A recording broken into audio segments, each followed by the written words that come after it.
Back here on the Meat Speak podcast, powered by the certified Angus beef brand. Can you believe it? This is episode 4 of season 2. Brian Schaaf, Chef Tony Biggs, but we are so happy to welcome in her return to the Meat Speak podcast. Our little meaty triumvirate is complete again. Diana Clark, meat scientist. How are you? I'm doing great, except I have to say, you said season 2. It's actually season 3. It is. Clearly, my brain is elsewhere. See, this is why I'm here, though, is just to make those little corrections right there. I think I'm all out of sorts because I was eating a Chef Tony dumpling for lunch, and I was so distraught over the fact that I could not handle this dumpling with chopsticks. I was so. We're going to get you there. We're gonna get you there. They make chopsticks for 5-year-olds. I'm gonna bring them in. They got rubber bands on them too. Ours have little dinosaurs on top. The little dinosaurs, Brian. Yeah. You know what I like? I like forks because if you really like, you just gotta jam it in there, right? That's more my speed. Like, just give me something that I can stab whatever I'm eating. And I watch you struggle today. I did watch you struggle. The struggle is real, but the payoff was well worth it, Chef. That was a delightful dumpling. Well, Diana Clark, we have missed you terribly. Have you been getting any sleep? Okay, tell us. Have you? I have not, actually. Not much. We're surviving over there. It's good. It's great. Excellent. In case you missed the close of season 2 or the very intro of our batch episodes that launched last week, Diana had Little Clark number 2. Tell us a little bit about baby number 2. How's everything going? Yeah, we had a little girl, Annalise. She's growing. She's doing good. At the same time, she's not sleeping much. Her big sister also does not want to sleep as much either. So it's been an adjustment, but we're having fun at the same time. So that's good. Excellent. At this point, can you put tenderloin into a bottle for her? I mean, you have to go to tenderloin because it's so tender, right? If you don't have teeth, that's where you go, right? It's the first. Yeah, see, but I would rather start them with something, a lower cut, like braised something, they got to work their way up to those better cuts. I forget what Ida Marie's first was. Pretty sure something out of the chuck, fairly positive. Like, you got to experience the whole thing. Right. Well, in Northeast Ohio, a nice Amish pot roast goes down really well. Yeah, yes. Right? A little puff pastry so on into wintertime. Yeah. Wow. A lot of veggie. I love it. Love it. Outstanding. So if you are tuned in, we appreciate you subscribing to the Meat Speak podcast across all of your major podcasting platforms. But in an homage to Paige, our social media guru, we do want to remind you that if you could, we're putting a particular emphasis on Apple Podcast. That's the little purple icon on your phone. If you could go there, give us a star rating, preferably 5. Leave us a review, again, preferably something positive. But I have learned that it could even be like this guy smells like raw chicken, and it's still going to help us, right? It's something to do with the Apple algorithm. But if you could do that for us, we would be ever grateful. We have a super fun episode today that we're excited to bring to you, not just because it is the valiant return of our trusted meat scientist, but it's a sit down with our pal Lamar Moore at a restaurant called 1111 in Chicago, which is over in the Fulton Market area, which if you know Chicago, you'll know Chicago's sort of divided. True Chicagoans, when they go to eat, they go to the Fulton Market. The tourists all go to Michigan Avenue. Is that right, Diana? You're a Chicago native. Oh, yeah, I agree with that one for sure. You just don't know the ins and outs of the city. It's just so big, so you can't find those little gems that are pretty incredible. And there's so many of them. Starting with, again, 1111. It's right underneath the L on Lake Street in the Fulton Market area. Big fan. Anyways, super excited to bring this episode to you. It's with Lamar Moore. Give him a follow on social media. He puts out some pretty crazy stuff. And I'll tell you what, as far as we work with a lot of chefs, I would put Lamar's cuisine up against anybody. It is that good. And really excited to hear what he has to say. So you know what? Let's come back and chat afterwards. Here on the Meat Speak podcast, enjoy our sit-down interview with Lamar Moore from 1111, all about beef and the menu and how he feels about how animals are raised, how beef is really portrayed in the mainstream vernacular of the of the culinary industry. So here on the Meat Speak podcast, powered by the Certified Angus Beef brand, we'll be back in a few.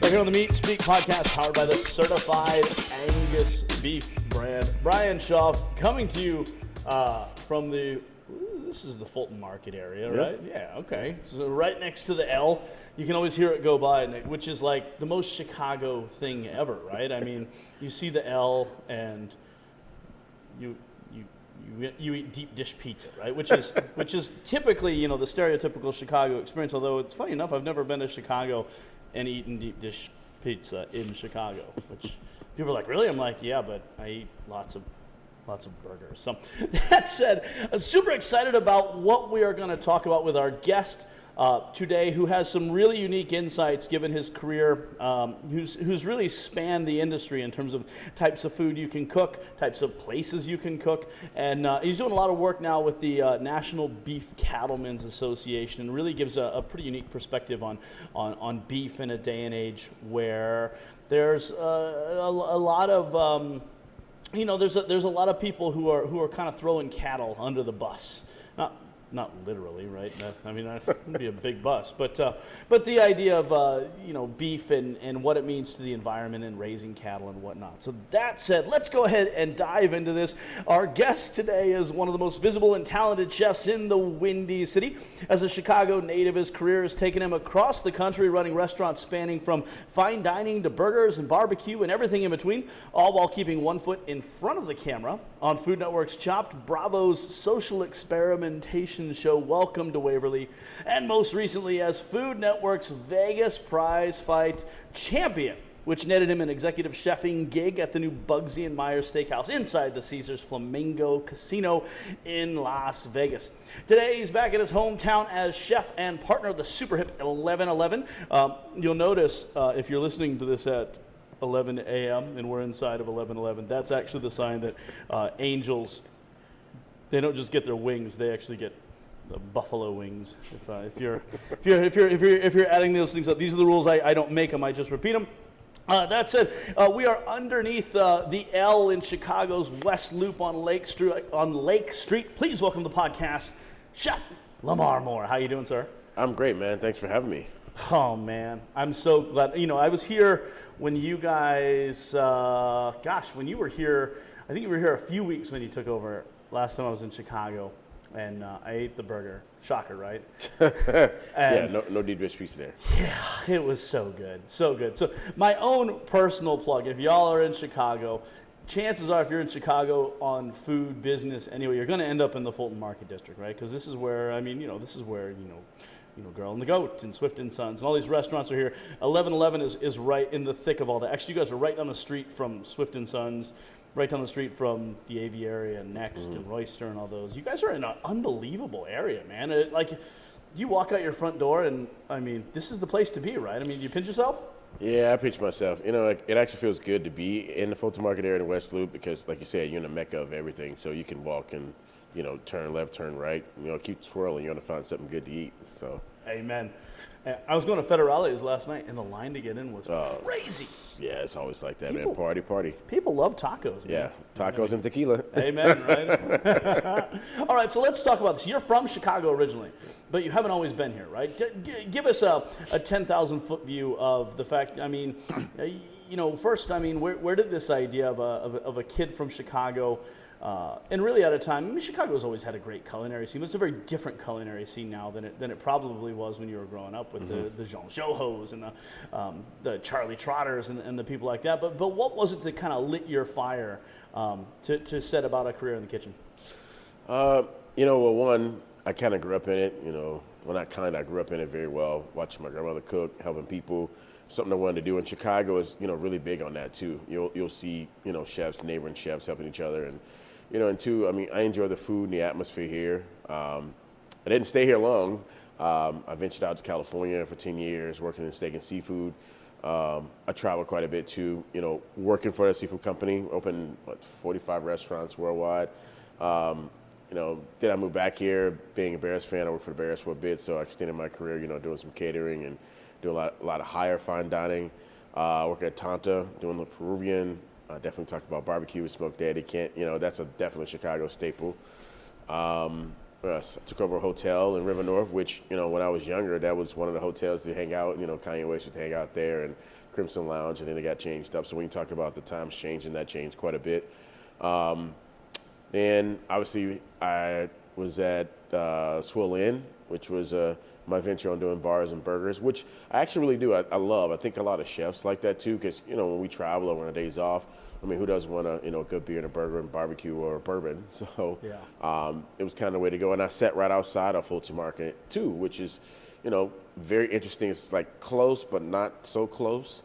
Then we talked about Vegas Surprise Fight. Vegas is very different, especially from being a South Side Chicago kid. For me, I love to visit, but I don't know, living there is a little interesting, to say the least. But a lot of steak and a lot of fun. And now I found my way back here in Chicago and in the heart of Fulton Market and West Loop, and having a kick-ass time doing it. Man, we're glad to have you back. All right, tell us about 1111 here. It's the first thing that jumped off at me was, the location's amazing, but you have a rooftop. You can literally look over the wall, and it's like that elevated train is boom right in your face. Like you are right there. Yeah, the space is meant to be very comfortable, but it's kind of separated but together. So, you walk in, and it's just like when I worked in McCormick and Schmick's. You walk in, you see bar first, then there's a restaurant. We have a nice back room we call the playroom, where it's got a TV and another bar, and then you cascade upstairs and get upstairs. It's indoor and outdoor, and then again you get to hear the train and see the train, right past you. It's like that instant Chicago feel, and people get excited about going upstairs, especially when it's warm. First thing people say is, can we go upstairs before they, go in? So we find ourselves moving our people up and then working them down, which is, great. And capacity, we can fit 205 people here comfortably.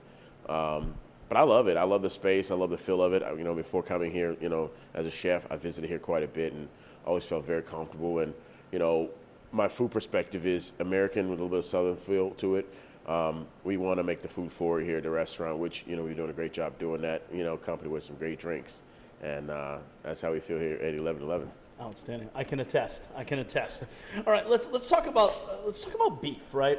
Shocker, right? It's a podcast from Certified Angus Beef. Oh yeah, I guess we should talk about beef. Every restaurant that you've been at, right?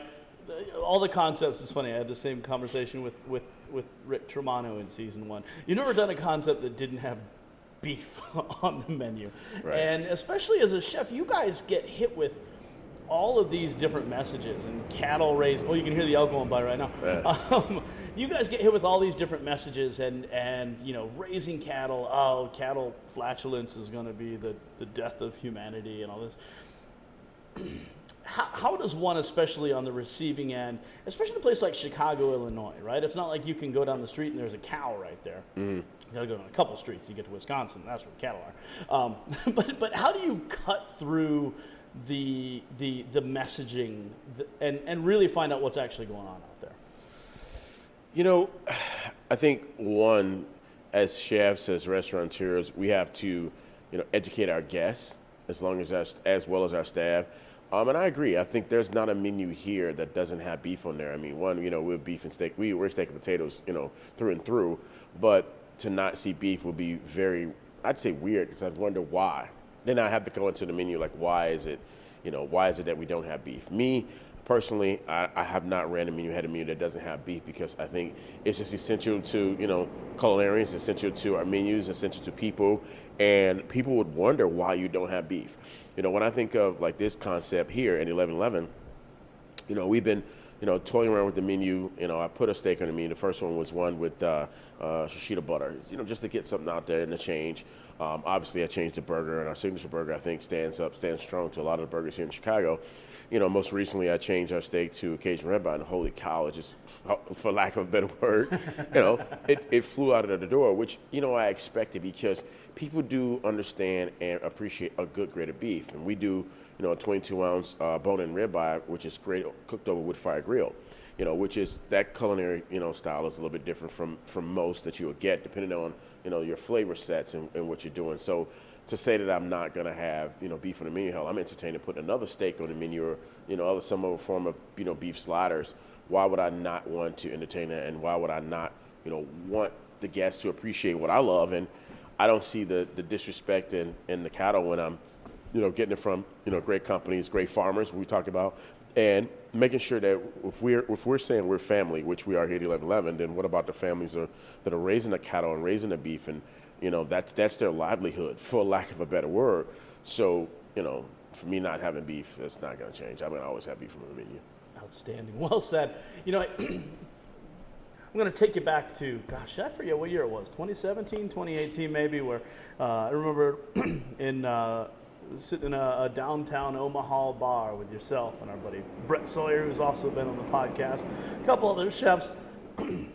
Sorry, as Certified Angus Beef, we do a thing where we take a group of chefs and we take them out west every year. We really try and show them cattle production, because one of the messages that I always like to get out there is that it's a very honest industry. Maybe it's not always the most transparent because they're afraid that certain things will be taken the wrong way, but it's a very honest process. And can you walk us through that as somebody who's been on that chef tour where we go to a working ranch? I think we're at the Linneman Ranch down in Princeton, Nebraska, which is about 45 minutes south of Omaha. We went through a large-scale beef packing plant, right? And we mean like several thousand head of day produced. And we went to a finishing lot, a feed lot, a feed yard, depending on, I guess, where you're at. How did that impact, I guess, your career, understanding what all goes in behind rearing an animal from gate to plate? Well, I think first, when you talk about, chefs being around each other, like we're also entrenched in our spaces that we don't have the time to be able to co-collaborate and actually have, conversations. And like when you talk about Brett Sawyer, I mean, he lived here in Chicago for years, and now he's in Cleveland, and his spec on how he cooks is very different, and he's a little bit more closer to the farms. Glenn Wheeler as well. I mean, he's closer, he's in Nebraska, so he sees that on a day-to-day basis. And here I am in the Midwest, where it's kind of difficult to get some of that product. So we're having all those same conversations and then the explanations behind it. And then you see this tight-knit family who has been breeding cows now for such a long time, to your point, and you see a large amount of cows, but then processed sustainable, great. And then we got to eat a lot of the product too, which was even better, and for me, it just made me closer to the cow than where I was, in the beginning of my career. And that's something now that I look after as much as possible, understanding the families, understanding, the who and the why, and, once what we call pasture to plate.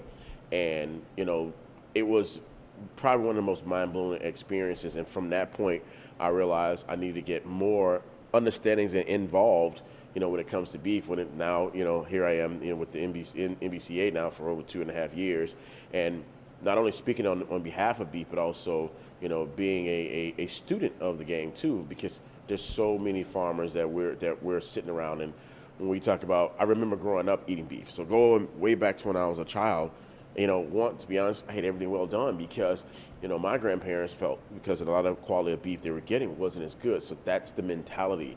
And as I got older and understand, this is how they're treating beef to get the natural flavor. Like, I don't what I call over enhance the flavor of the beef, because again, when you go to the feeding yards, you'll understand, well, this cow gets this one gets this one, and this is why this one takes this long.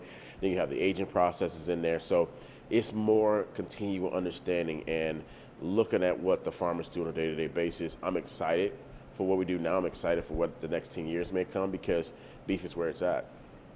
You're somebody who, I always like to think there are two different kinds of chefs. There's the chefs who are never in the kitchen, and then there are chefs who are always in the kitchen, right? And you sort of straddle that line where you're in the kitchen, but you're also out of the kitchen enough. And yesterday was probably a perfect example where you went and were cooking at Chicago Gourmet at the Harris Theater in Millennium Park. And then when you were done, you were on the line here at 11:11. Right. You're pulling double duty, right? But when you're out of the kitchen and you're interacting with all of these other chefs who, are very much receiving a lot of the same messaging, the same information that you are, what's the overall feel that you get? If I go back 5 or 6 years ago, man, the idea of like cattle flatulence and factory farming, which is, now it's almost like we look into like, really, have you ever been to a farm? Because you can't put cattle in cages. This is ridiculous. But what's the overall like Do you see the mindset shifting to, are people having a better understanding of this whole process? Absolutely. I think, some of us chefs, we find out we end up using the same product from the same farm, same people, especially in Chicago. A lot of us are having that conversation, hey, this is what I'm using, this is what I choose, and this is why. And then we talk about, our technique on what we're using. Some, are using smaller cuts where they're pan searing, some are just simply grilling, some are wood fire grilling, some are roasting, depending on, the applications. So we're always having those conversations. Actually, as you say that, we were just having this conversation yesterday with a fellow chef I work with. I haven't seen him in a few years, and we're all talking about, especially now with the pandemic, what are you buying? What are you not buying? What's your buying power? How much are you buying so much of? And like one of my guys, he works for, Gibson's Restaurant Group, which is one of the, bigger old school steakhouses here.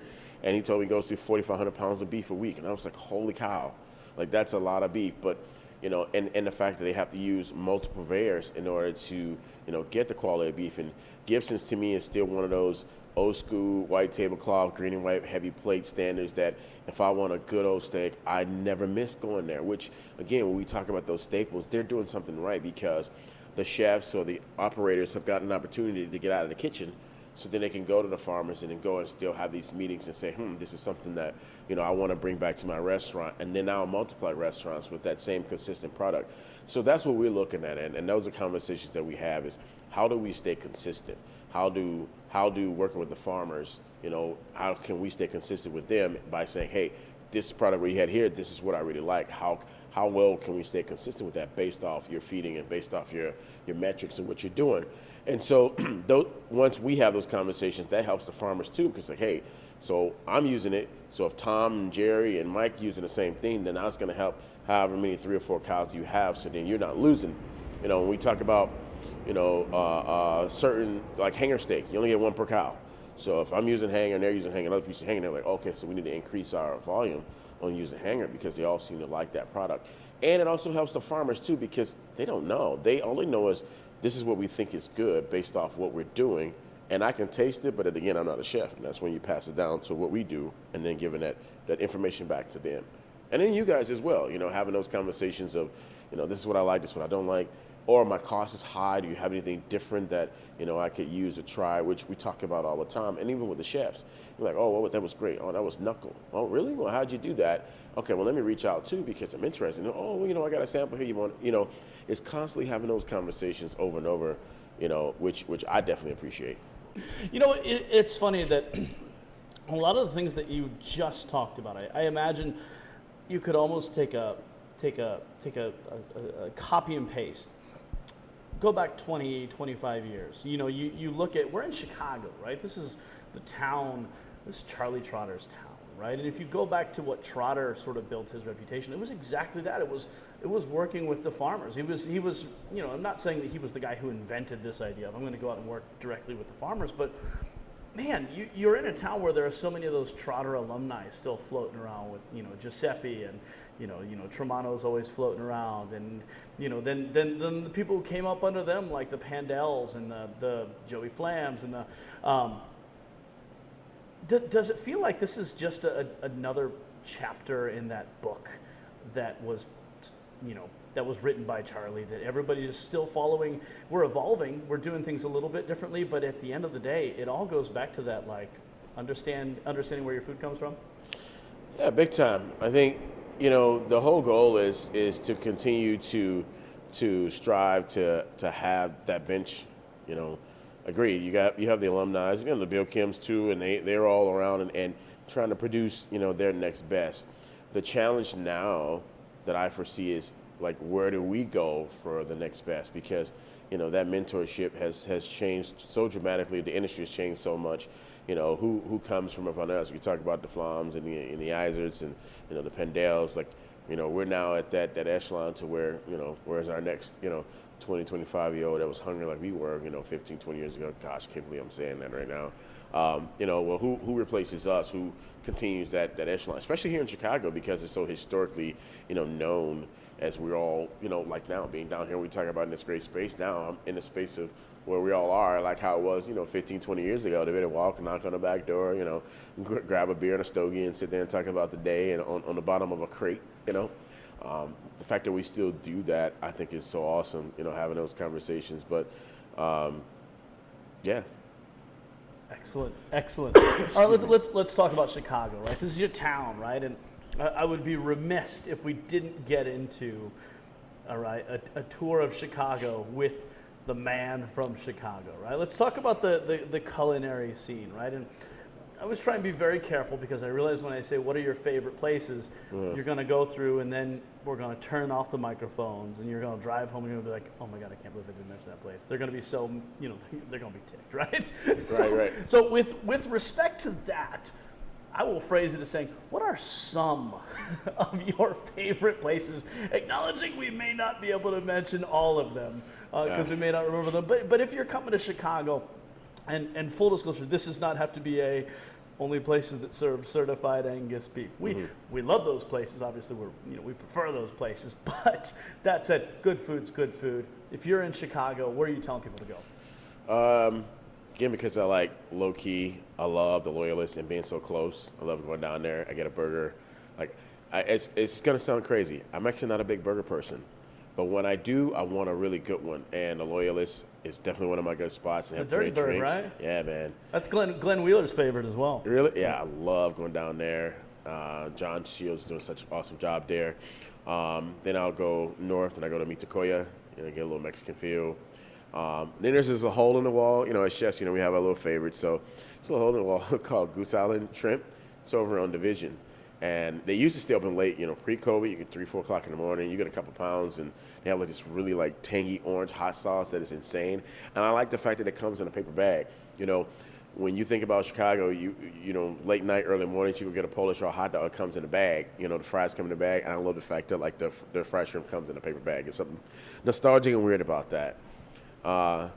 Definitely love going to Virtue out in Hyde Park. I think, the food out there is phenomenal. And then there's a Soul Food Shack down the street from there. I think is, pretty cool. It's very, very different food, but, same concept in the head. I think where else? Here. So ramen. We have a lot of ramen in this area, which I'm totally a fan of. Love Ramen Song. I hang out there quite a bit. There's another thing called Tinko Ramen. It's over in Fulton Market. They do some of the best fried chicken nuggets I've ever had in my entire life, and I love the spicy aioli that comes on the side, and I get a couple rounds of that and Asahi beer, and I'm good. So I'd say those are a lot of my. Last but not least, J.P. Griziano sandwiches. His family's been around since the 1930s, 3 blocks from here, and I find myself probably 2-3 times out of the week here. If I take a lunch break when I'm here, I'm going to grab a sandwich. Yeah. It's a good cold cut Italian sandwich, and it's simple, it's good. Chips are always good. They have this Jones peach tea, which I'm a fan of, and I love that guy. And the food is amazing. Some of the best sandwiches I've ever eaten. Outstanding. All right, so this is the second Chicagoan on this podcast who has basically everything that you just talked about. It's all over on this side of the city, right? And I think Stephanie said, Chicagoans go to the west side, the tourists go over on the east side to the Michigan area. So my travel advice is book your hotel halfway in between, right? Yep. Right. I walked to Michigan yesterday twice. Well, I guess Friday and Saturday twice. It's not very far, right? Actually, there's a great little hotel I always stay in. It's right across the street from the CPO. Right? Have you been to CPO? CPO. Yeah. It's Andrew Zimmerman. Oh, yeah. Fantastic. So, and Jacob Lewis, who used to be the sous chef at Greenhouse Tavern in Cleveland, is the sous chef there. So, of course, in my world, everything comes back to Cleveland, right? Of course, right? It's the epicenter of the universe. So. Right. All right. Let's tear into a couple questions that Paige, our social media super guru, back in the office, right? So at Certified Angus Beef, we're old school, right? We're the oldest brand of beef there is. We have social media, and they hire millennials to run our social media channels because, they realize that leaving social media up to people like myself, right? I would be sitting here trying to log into my MySpace account, You and me both. Why isn't this thing working anymore? Right. But, a couple quick fire questions if you could. Lamar Moore, you've worked in restaurants all over the place. Let's talk about cuts of beef, right? You can order one steak off the menu. Any menu, right? Any cut anywhere. What are you getting? I'm going ribeye. Yeah? Yeah. Bone in, boneless? Bone in. Excellent. Bone in. That's like my favorite cut, man. I enjoy cooking it. I enjoy serving it. I like the nice marbling. I like the nice fattiness that comes to it, especially if it's done medium rare. You let it sit for a second. I think it's just unctuous, juicy. And then, it's good for leftovers. I do steak and potatoes like the next day, or steak and eggs. So, yeah, bone-in ribeye. Excellent. All right, let's dive a little deeper into this, right? This isn't part of the script, so Paige, forgive me. Ribeyes, right? Spinalis muscle, right? There's the spinalis dorsi, there's the longissimus dorsi, right? That's the heart. The spinalis wraps around top. When you eat your ribeye, do you cross-cut those so you get a little of both, or do you pull the spinalis off? Cross-cut. Oh, so you like a little best of both worlds, huh? Yeah, cross-cut. Interesting. Oh, man. I feel like this is like a Myers-Briggs thing in terms of it's like how do you eat your your Little Debbie, the Nutty Bars that have the layers. Like, do you take one big bite or do you peel off the layers? I'm a peeler too, right? Peel the layers. And same thing. How do you eat your ribeye, right? Because I want to save the best piece for last, right? Which on the entire beef carcass, that spinalis, right, is like that's the money right there. So I'm gonna hold on to that, but I don't want to hold on to it too long, because every once in a while someone will be like, "That looks great," and they'll take a piece off my plate. Yep. And they take the spinalis. Yep. And that's why steak knives exist. I've learned. Absolutely. Has nothing to do with being sharp enough to cut through meat. Has to do with defending your position a little bit in case somebody tries to take your spinalis. Armed and ready. Outstanding. On that note, right? Any parting shots that you want to put out there, right? You've been doing a lot of work with NCBA. I mean, anything that you feel like people need to know more about? I mean, this is just another extension, another mouthpiece of the cattle industry, of the food industry. Say anything you want to make sure that gets said that that hasn't been said yet. Well, I think one, especially with it, when we talk about the NCBA, it's we talk about sustainability, we talk about farmers, farm to table. I think it's important that we continue to support the beef farmers. I think they've gotten left out.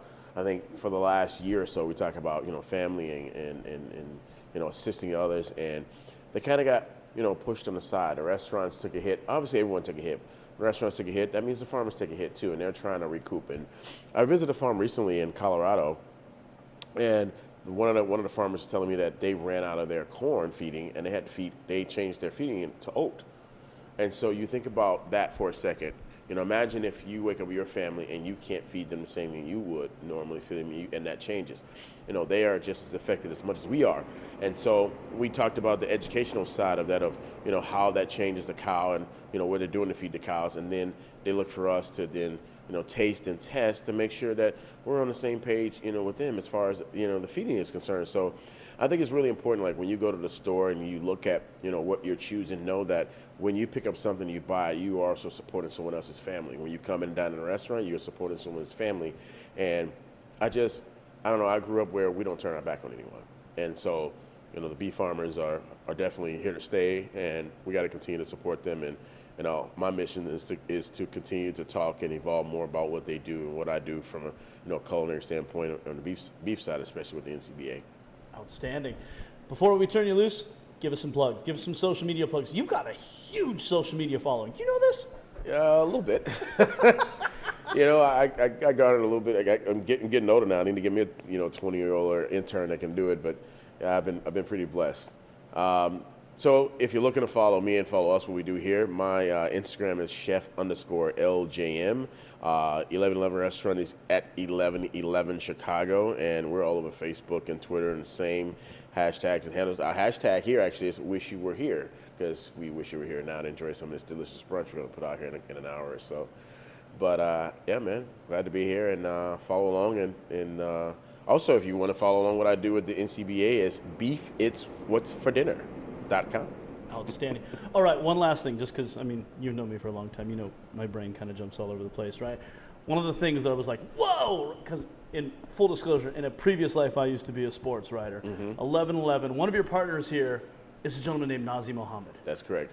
Tell me about that. If you don't know Nazim Mohammed, right, he was a big man, bounced around the league, 6-7 teams. I think he played for the Knicks, played for the Thunder, played for the Bulls, right? In Cleveland, he is very famous because when LeBron went to the Heat, Nazr Mohammed was the guy who knocked over LeBron and I think he ended up getting teed up or kicked out of the game for it. But at a time when Cleveland was, still burning their LeBron James jerseys, that was, Nazr Mohammed could have run for mayor of Cleveland and probably won pretty well. What's that like, man? I mean, is he just another dude or?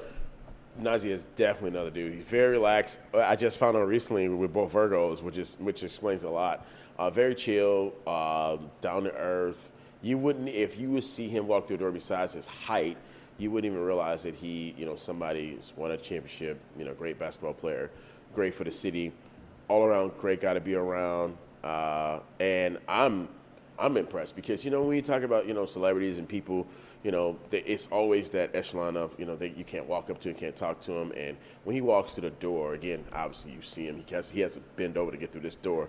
But his friends and family speak so highly of him, and you can tell. And we all have a great working relationship with him, and I'm glad to be working beside him because he's such a good dude. Outstanding. Lamar Moore of 1111 in the Fulton Market District in Chicago. I will tell you once more, come in, right? The ribeye is fantastic. I come in though, the burger. I'm telling you, you've made several different burgers over the years that I've eaten, and they're all ridiculous so I don't know what your secret is, but the dude knows how to make a burger, right? And I mean, like, you can even change it up, and it's still just as good. It's just different. So, the burger at 1111 is certainly, it's in my pantheon of, like, greatest burgers that I've consumed. So, super excited. Appreciate so, it. if you're in Chicago, which is saying, because if you're in Chicago, lots and lots of great burgers, right? You'll notice I have a Small Cheval hat on today, right? I walked into Small Cheval last night with the Whataburger hat on, and I think they were offended. So they gave me a Small Cheval hat. I bet they did. But come on, it is Whataburger. Absolutely. Right? So that's it. It's okay. Lamar Moore from 1111 in Chicago. Thanks for taking time joining us on the Meat Speak podcast, powered by the certified Angus beef brand. If this is your first time tuning in, know that you can find us across all of your major podcasting platforms, but we'd like to put a particular focus on the Apple podcast. That's a little purple icon on your phone. Go there, give us a rating, give us a comment, not for our egos. It's just apparently that's how you unlock the Apple algorithm, right? Never thought I'd be saying those words, right? That's why Paige, the social guru, media guru, is she's pushing us where we need to be. That said, until next time, thanks for tuning in to the Meat Speak podcast, powered by the certified Angus beef brand. Lamar Moore, you got some brunch prepping to do. A little bit. Giddy up, sir. Thanks for taking time, brother. Of course, man.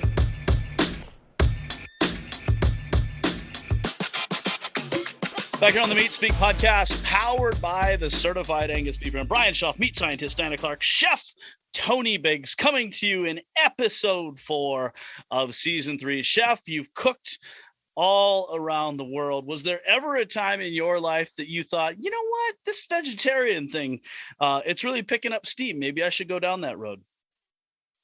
Well, who doesn't love vegetables, right? Well, I guess I didn't when I was 5. And every kid hates broccoli, right? I mean, as a matter of fact, several years ago, I invented this thing called the Tony Cone, all right? And what is the Tony Cone? The Tony Cone was a concoction of fruit and vegetable put into a Taylor ice cream machine, and you were going to get a soft serve concoction that was dairy-free, all vegetable, and no fat. Okay, so that's really the tricky part of getting all those ingredients into a Taylor ice cream machine. The soft serve, Brian. You go to the fair and get that, and it I almost had it, but I was entering the freeze zone where it would freeze inside the machine. So if I go to that next step. But I had sweet potato, I had cauliflower, I had broccoli, and I had beets, Tony Cone. So it's not ice cream, but it was a frozen concoction. Interesting. You know where I would go with that is, again, and this is where I feel like the meatless industry has missteps, is they want to make this fruit or vegetable concoction look like something that you would want, right? Like an ice cream cone. Correct. Or you take vegetables and you put them into a burger, right? Diana, can you imagine saying to your new child, "Oh, let's go get a broccoli Tony cone. Yes, Mom, I'm going to eat this. I like that. I mean, I'm thinking about the idea of adding some veggies into the diet. Like, that's a good way to do it for sure. No dairy, fat-free, and you have your vegetable. I mean, I'm just happy that you'd be eating vegetables. That's phenomenal. Exactly. Right? Exactly. Although, I kind of like a black bean burger once in a while here, Brian, you know? Remember the black bean burger craze in the 80s? Yeah. Always on menus. I don't see that anymore. Yeah. And even, you know, some of the, you know, these en vogue, you know, there's the Impossible, there's the, they taste good. They're still not a meat burger, but like I certainly can't. When you put cheese and ketchup and mayo and everything on them, they're not bad, you know. Yeah. They're okay. Yeah. But there's no replacing the real deal. And that is, I guess. That's the truth. Yeah. If in the culinary world, again, I understand, you know, people have various motivations for how they eat and things like that. But at the end of the day, you know, hopefully, you know, there's always a place for meat on everybody's menu. I know I would certainly be disappointed if we didn't have any. So actually at lunch, I had a salad and, you know, a piece of the lettuce got stuck in the back of my throat, not to the point where it was like clogging me from breathing, but I was gagging and it was like, look, salad is trying to kill me. Right. You know what didn't try and kill me? The 60-day dry aged steak you serve, Chef. The 60-day and the 40-day, right? How was that? They were delightful. They were really, really good. Yeah. You struggle with those beef dumplings, though. We're going to still have to get you to chopstick school. You know, struggling is a relative term, though. Once I had the fork in my hand, the struggling was over. On that note, let's put a bow here on episode 4 of season 3. If this is your first time listening to the Meat Speak podcast, please know that you can find us across all of your major podcasting platforms, but specifically, if you could give us some extra love on the Apple podcasting app. It's the little purple app on your phone. Leave us a star review, leave us a star. Write us a little review.